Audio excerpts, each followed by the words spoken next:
No dia 25 de maio é comemorado o Dia Nacional da Adoção. E nessa entrevista nós vamos conversar sobre a destituição do poder familiar e adoção.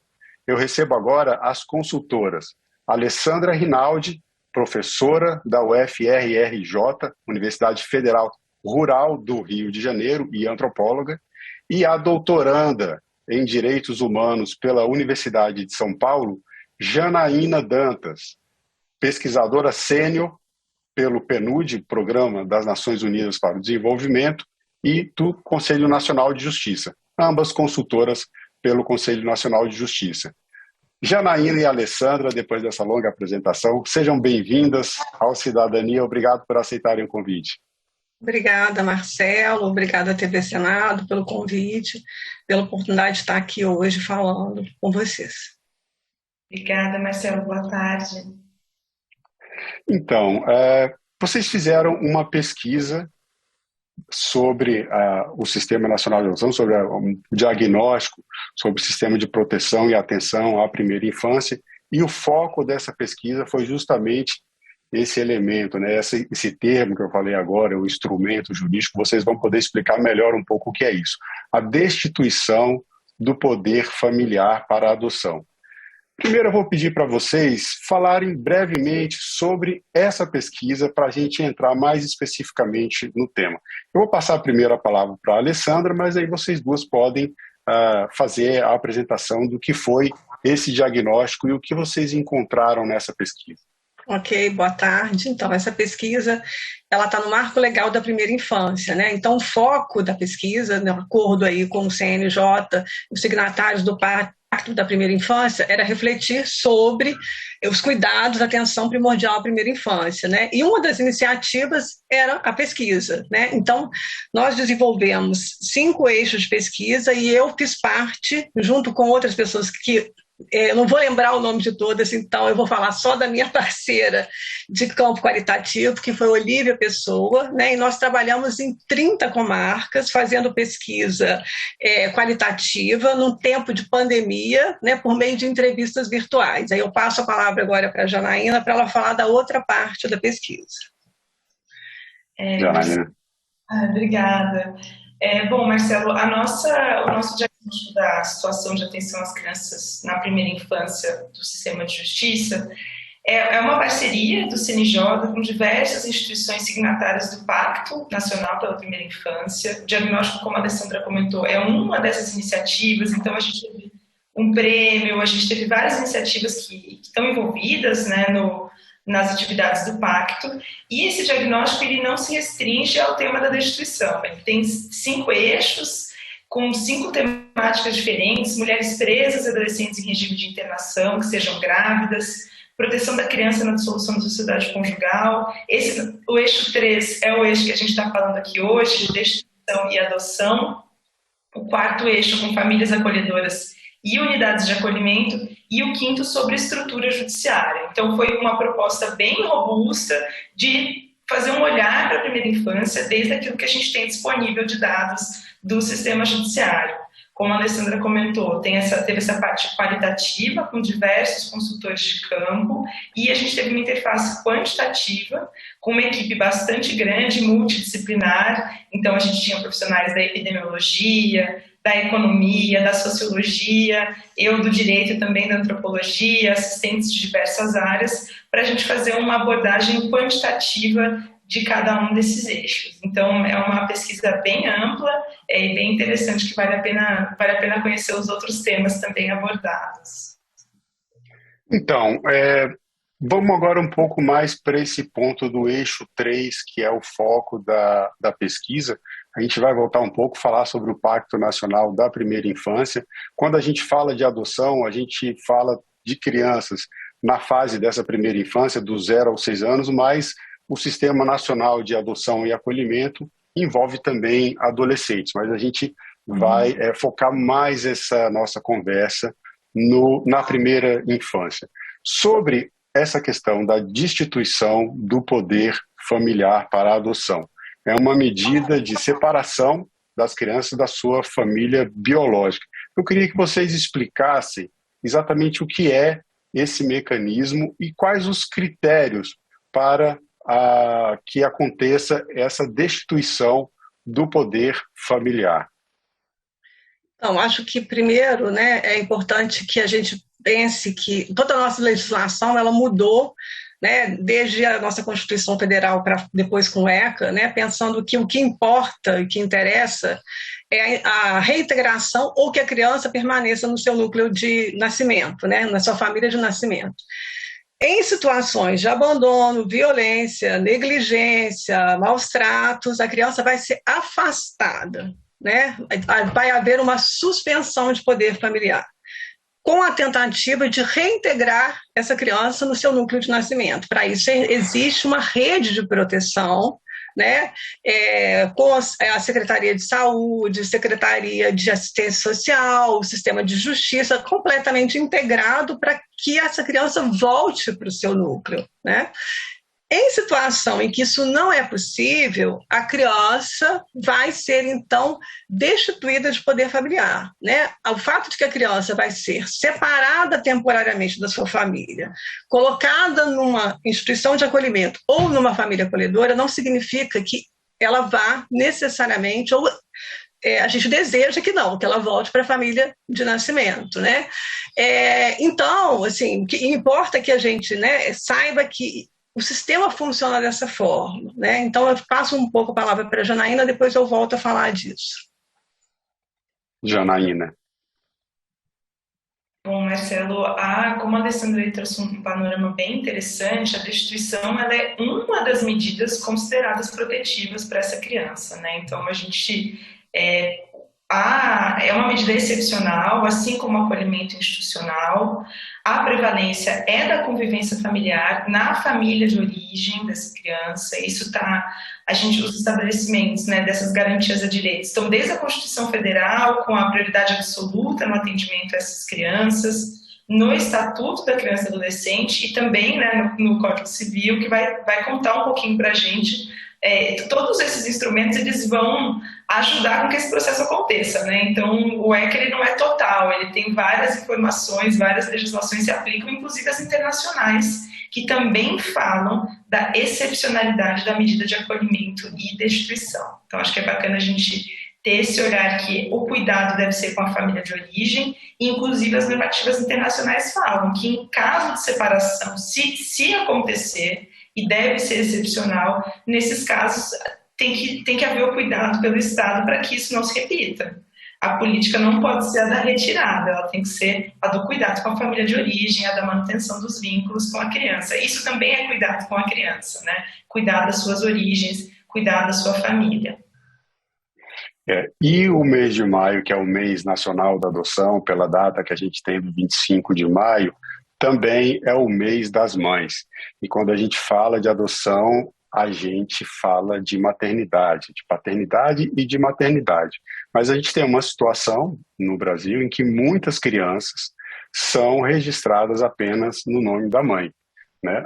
Nesse ano de 2022, por exemplo, uma matéria publicada recentemente pelo canal da CNN, dá conta de que nós temos perto de 57 mil registros em 2022 de crianças que têm apenas o nome da mãe.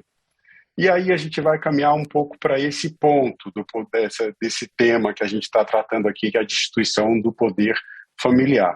Primeiro eu pergunto, a gente colocou aqui os critérios da justiça para determinar a destituição, situações em que a medida protetiva para a criança é separar da família, ainda que seja uma suspensão, como citou a Alessandra. E tem também um outro lado, que é a entrega voluntária. Muitas mães procuram o sistema judiciário, procuram as varas de infância e juventude, ou então os centros de referência, assistência social, para manifestar a sua incapacidade, a sua dificuldade severa de cuidar da criança. Como está sendo feito, pelo olhar de vocês a partir dessa pesquisa, como é o acolhimento dessas mães numa situação como essa, que é uma situação bastante complicada? Marcelo, obrigado pela sua pergunta, muito importante, né?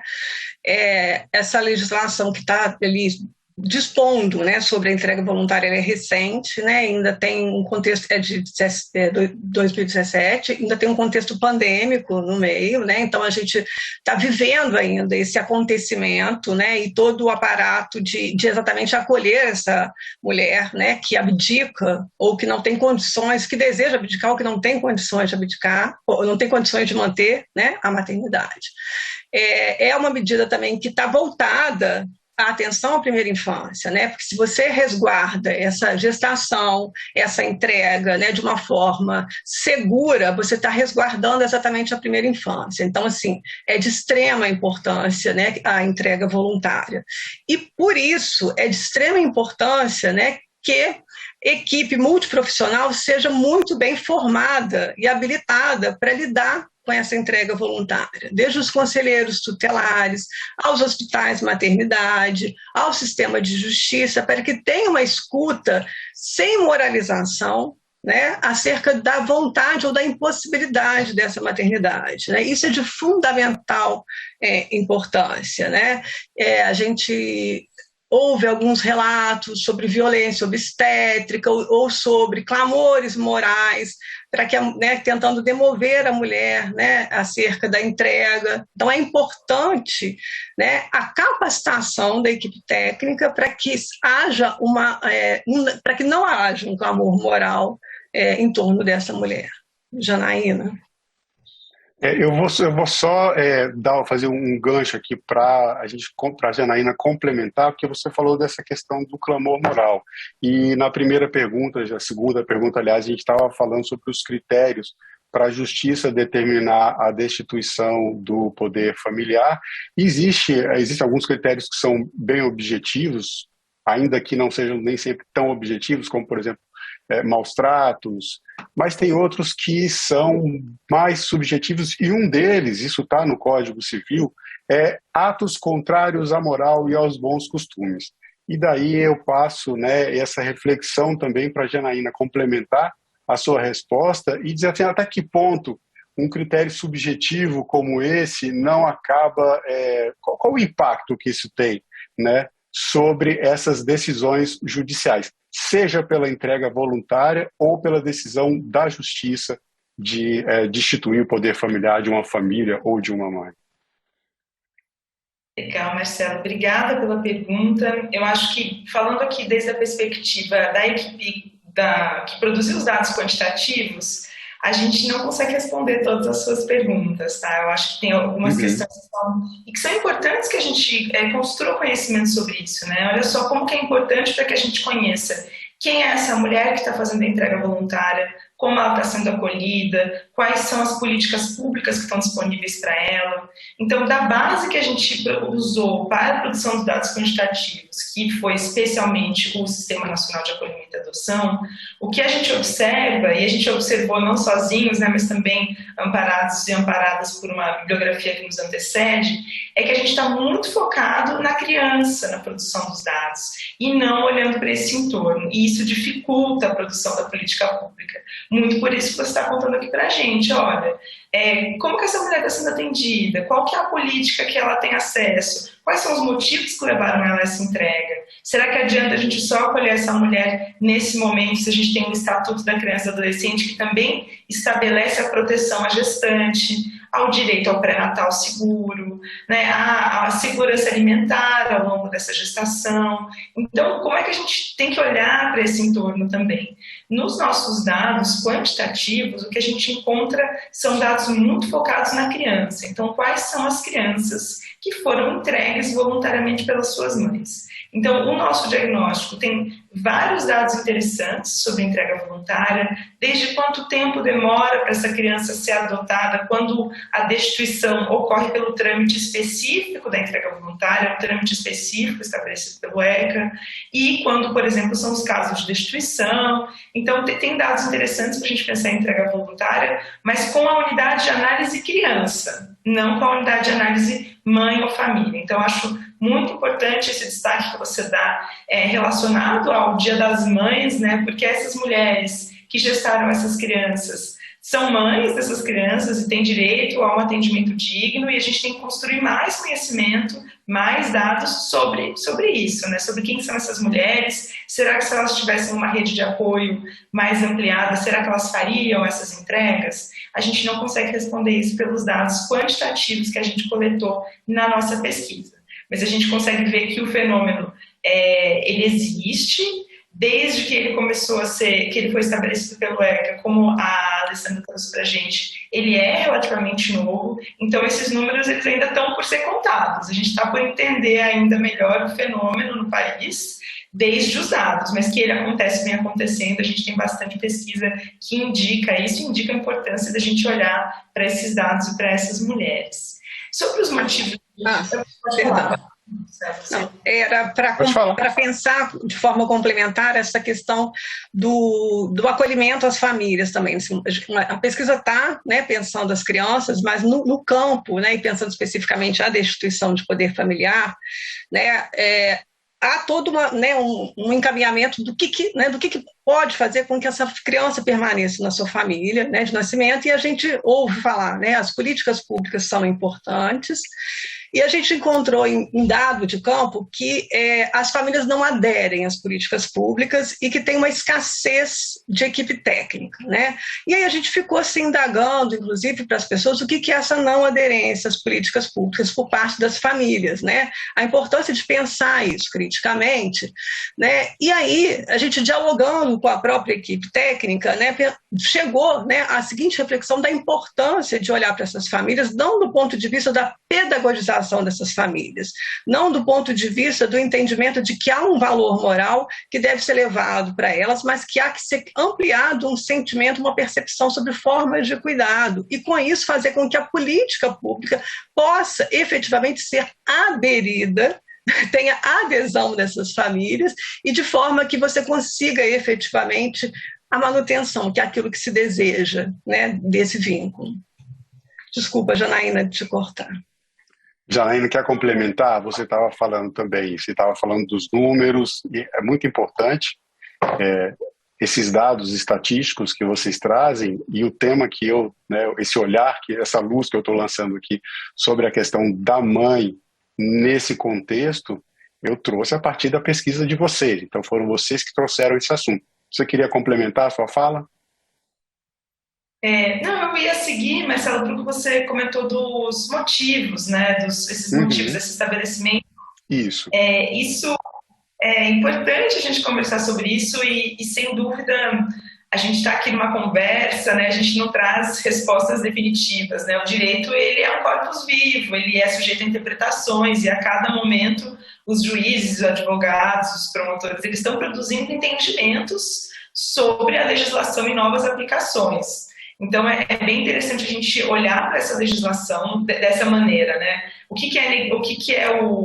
Os aspectos que você trouxe, né? O que atenta contra a moral e os bons costumes? Bom, depende dos costumes daquele momento social que a gente está vivendo. E quais vão ser as mulheres ou famílias que vão ser seletivamente, né, indagadas pelo poder de justiça, né, nesses casos? Então, uma análise, digamos assim, jurisprudencial, qualitativa de processos que pudesse contar para a gente o que tem sido entendido, né? Quantas vezes esse inciso exatamente tem aparecido nas decisões, foge ao escopo da nossa pesquisa. A gente não fez, não compilou esses dados, não tem como compilar esses dados nesse momento, mas eu acho que o diagnóstico traz um elemento bastante interessante para a gente pensar, que é o motivo que leva ao acolhimento das crianças. Porque esse motivo que leva ao acolhimento, ele em geral vai ser aquilo que vai fazer com que esse processo comece a andar e talvez vire ou um desacolhimento para a família de origem, né, para a família extensa, um retorno para os pais, ou talvez uma destituição do poder familiar. E aí, na nossa pesquisa, a gente conseguiu olhar a partir do SNA, e aí eu acho, né, vou trazer alguns dados aqui, mas aí recortar esses dados, né? A gente está falando só das crianças na primeira infância no sistema, a gente está falando de um sistema de implementação bastante recente, que integrou bases de dados nacionais. Então, é uma contabilização que está acontecendo ainda, mas que já ajuda a pensar. Pode falar. Esse ponto, desculpa interromper, aí tem dois pontos que eu gostaria da gente comentar aqui ainda nessa nossa conversa. Bom, o primeiro ponto, a gente não tem mais muito tempo aqui, então eu vou tentar ser objetivo. Em relação a essa adesão às políticas públicas, tem um dado também que é trazido pela pesquisa que mostra que a maioria, assim, sem sombra de dúvida, um pano de fundo, inclusive citado por uma das entrevistas de campo, é a pobreza, né? Então são pessoas que têm menos conhecimento dos direitos e menos acesso à justiça. E daí, quando a gente entra nas questões subjetivas, a gente está tratando de dois universos muito diferentes. As pessoas que tratam do tema, que julgam que normalmente vão ser pessoas de classe média ou classe média alta, principalmente no sistema judiciário, e as pessoas que sofrem a destituição do poder familiar, que normalmente são pessoas em situação socioeconômica bastante vulnerável. Esse é um ponto. E o outro, rápido, eu não sei se vai dar tempo para a gente falar, é sobre como a implementação desse Sistema Nacional de Adoção e Acolhimento tem impactado na melhoria das políticas públicas da adoção no Brasil. Eu vou passar a palavra para a Alessandra. E aí, tô doida para falar, né? Vai, vamos lá que dá tempo.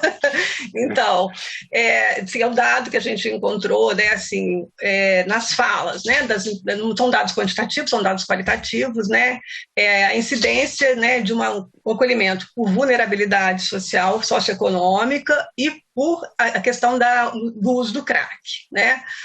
São dados qualitativos, a gente não tem como quantificar isso, né? E esse dado que você trouxe foi um dado de uma entrevista que eu fiz muito produtiva, né? De uma pessoa que me disse: a justiça é uma justiça branca, de classe média rica, que está olhando para pessoas pretas, pobres e vulneráveis, né? Então, essa marcação é uma marcação que a gente está trazendo para que a gente possa pensar e refletir, assim, sobremaneira, é extremamente importante, né? E por isso essa questão de pensar formas de adesão, formas de fazer com que políticas públicas funcionem, e eu acho que esse relatório e essa iniciativa do CNJ, ela está versando exatamente sobre isso, ela está almejando isso. E aí passo para a Janaína. Acho que tem muitas problematizações interessantes, né, Alessandra? Porque quando a gente olha essa justiça e olha para essa população em vulnerabilidade social, o que é a vulnerabilidade se não a decorrência de uma ausência de políticas públicas suficientes para garantia do direito dessas pessoas, né? Então a gente está falando de moradia, saúde, habitação, educação. Então, e aí, Marcelo, é interessante, né? O que eu ia puxar aquele momento era o primeiro motivo do último acolhimento que a gente conseguiu levantar das crianças, que vai exatamente aqui nesse ponto que a gente está levantando, né? A negligência.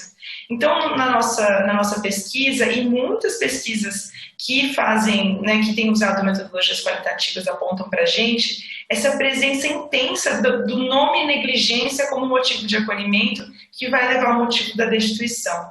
Mas quando a gente olha para o que é negligência, Marcelo, é pensar, bom, negligência é você não dar, você não oferecer para uma criança aquilo que você tem.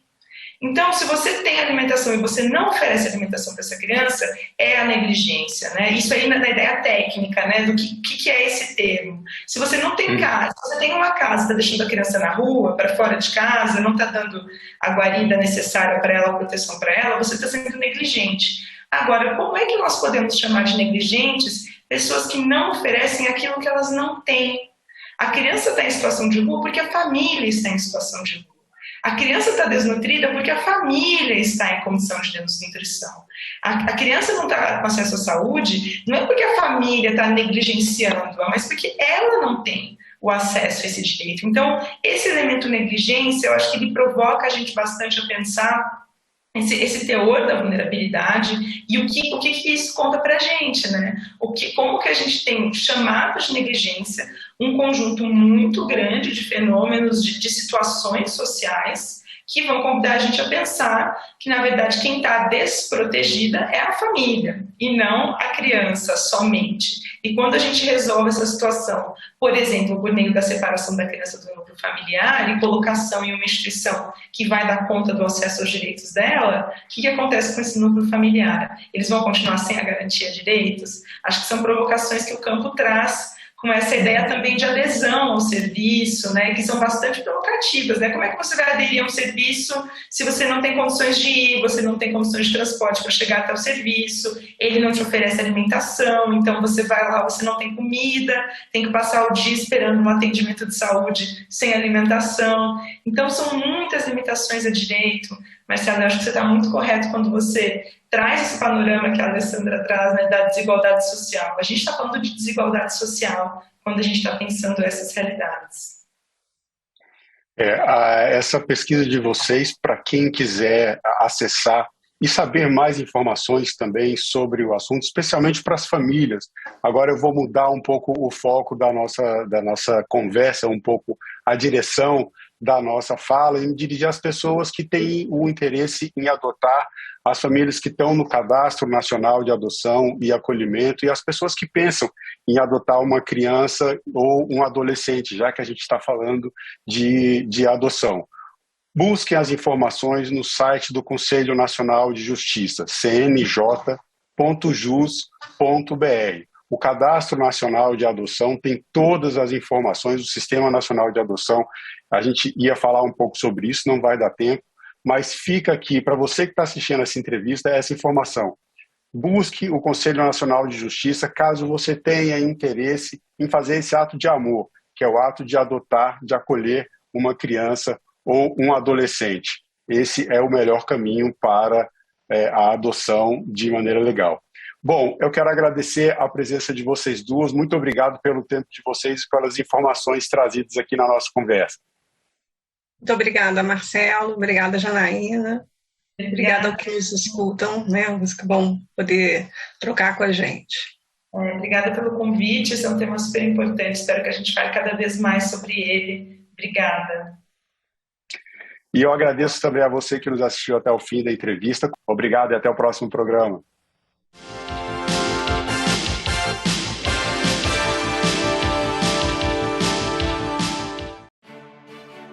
A Câmara de Vereadores é a Casa do Povo. Aqui são criados, votados e aprovados os projetos de lei que definem o rumo e o futuro do nosso município. A Câmara de Vereadores também exerce a função fiscalizadora, supervisionando as ações e decisões do Poder Executivo. Faça parte das decisões. Quando a comunidade participa, a cidade cresce. E as conquistas são de todos. Câmara de Vereadores de Passo Fundo.